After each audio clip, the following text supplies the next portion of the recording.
Hello বন্ধুরা, good morning সবাইকে। কেমন আছো সবাই? আশা করছি ভালো আছো। আজ তোমাদের জন্য ভিন্ন স্বাদের একটা ভিডিও নিয়ে এসেছি। আজ দিনটা শনিবার, মনসা পুজোর দিন। তো তোমাদেরকে সবার আগে মনসা পুজোর অনেক অনেক শুভেচ্ছা। কাল সারাদিন এত ব্যস্ত ছিলাম, একটা কোনো ভিডিও পোস্ট করতে পারিনি গো।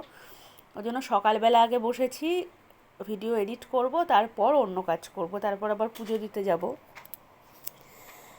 তো তোমাদের কাছকে দেখাবো একজন শিল্পীর তুলির টানে কত কিছু বদলাতে পারে। একটা শিল্পীর তুলির টান সামান্যটা মাটির মূর্তিকেও এত ফুটিয়ে তোলে যে তাকে দেখলেই আমাদের ভক্তি জেগে ওঠে।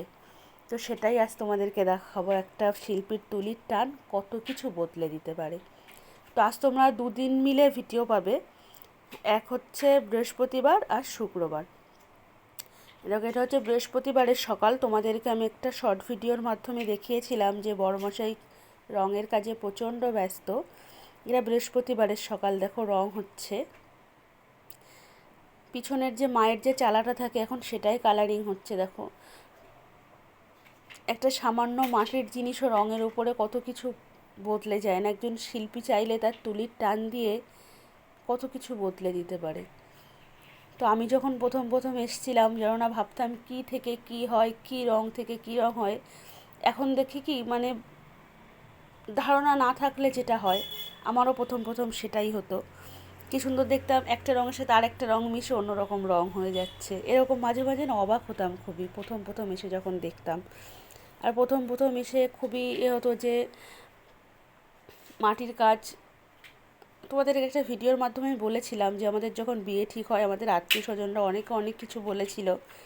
তো সেগুলো শুনে আমার মনের ভিতরে একটা সংশয় তৈরি হয়েছিল যে কি হবে, পারবো কি না। কিন্তু আজ না, এখানে এসে আজই 5টা বছর কাটিয়ে ফেলেছি এখানে। কিন্তু আজ এসে নিজের হাতে এই কাজগুলো করতে করতে না, এই কাজগুলোর প্রতি এত একটা ভালোবাসা জন্মে গেছে, করতেও যেন না প্রচণ্ড ভালো লাগে। বড়মশাই না বললেও সেদে সেই কাজগুলো যেন না করতে যাই, ভালো লাগে করতে। দেখবে যে কোনো কাজের ভিতরে থাকলে না, সেই কাজটার প্রতি এমন একটা ভালোবাসা হয়ে যায় যে সেই কাজটা তখন তোমাকে না বললেও তুমি সেদে গিয়ে করবে। তো দেখো, এই যে মায়ের মাটির শাড়ি রেডি হয়ে গেছে। দেখো, পুরো রঙের লাল টুকটুক করছে, কি সুন্দর লাগছে না দেখতে। তো এটার উপরেই যখন দেখবে আবার ডিজাইন হবে, সেটা দেখতে আর এক রকম লাগবে।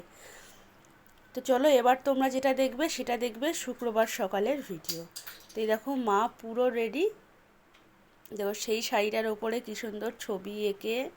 প্রথম মা, অনেক সময় মা দুর্গাতেও দেখবে হয়, বড় যেসব প্যান্ডেলে বড় ঠাকুর আছে সেখানে মা দুর্গার কাপড়েও এরকম ছাপা হয়। তো দেখো, মা পুরো রেডি। ওরা আগের দিন ঠাকুরটা নেবে, যার জন্য সকালের দিকে নেওয়ার কথা ওদের, ওর জন্য বৃহস্পতিবার রাত্রেই তোমাদের দাদাভাই পুরো রেডি করে রেখেছে। তো দেখো, কি সুন্দর লাগছে না মাকে দেখতে। আমার তো খুব সুন্দর লাগছে দেখতে। তোমাদের কেমন লাগছে জানিও।